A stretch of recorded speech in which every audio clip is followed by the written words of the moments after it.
অর্থনীতিতে প্রাণ ফিরে আসবে, বিসিসিআই তার যে মৌলিক অর্থাৎ শেকড়ের মধ্যে নিজেকে আরো মনোযোগী হবে। আমরা সার্বিক ব্যাংকিং খাত নিয়ে আলোচনা করতে পারি, কিন্তু এই আলোচনাটাকে আমি এই ক্ষুদ্র এবং মাঝারি শিল্প ক্ষেত্রেই মনোনিবেশ করতে চাই।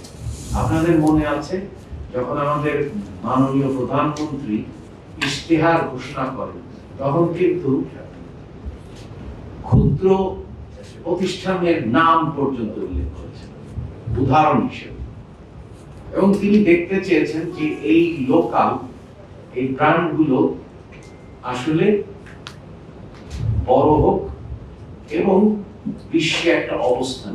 শিয়া বাটার ও ভিটামিন সমৃদ্ধ লিলি বিউটি সোপ, তারুণ্যময় উজ্জ্বল ত্বকের জন্য। রিমার্ক, কারণ এই প্রতিষ্ঠানগুলো শ্রমঘন শিল্প এবং কর্মসংস্থান তৈরি করা সম্ভব।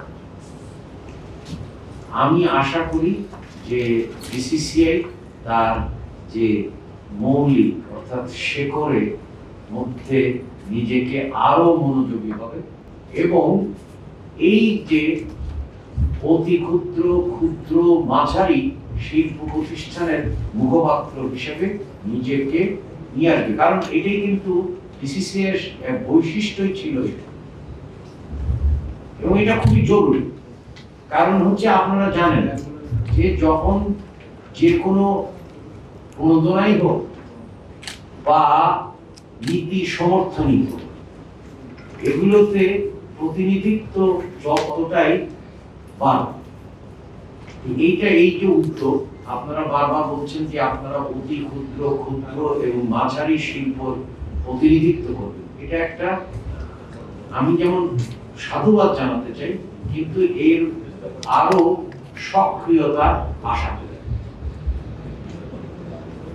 এখন আপনারা যে কথা উল্লেখ করেছেন, আমরা ইশতেহারে পরিষ্কার বলেছি যে বন্ধ শিল্প কলকারখানা আমরা চালু দিতে চাই, এটি তো মূল কথা, এবং সেগুলো চালু হবে আর যেগুলো কাজ করছে সেগুলো আরো বাড়বে এবং অর্থনীতিতে প্রাণ ফিরে আসবে এবং অর্থনীতির গতি প্রাপ্তির মাধ্যমে অর্থনীতি আমাদের যে লক্ষ্যমাত্রা অর্থাৎ এখন যেটা জনগণের লক্ষ্যমাত্রা পরিণত হয়েছে, কারণ জনগণ বিপুল ম্যান্ডেটে নিরঙ্কুশ বিজয়ের মাধ্যমে আমাদেরকে সরকার পরিচালনার দায়িত্ব প্রদান করে।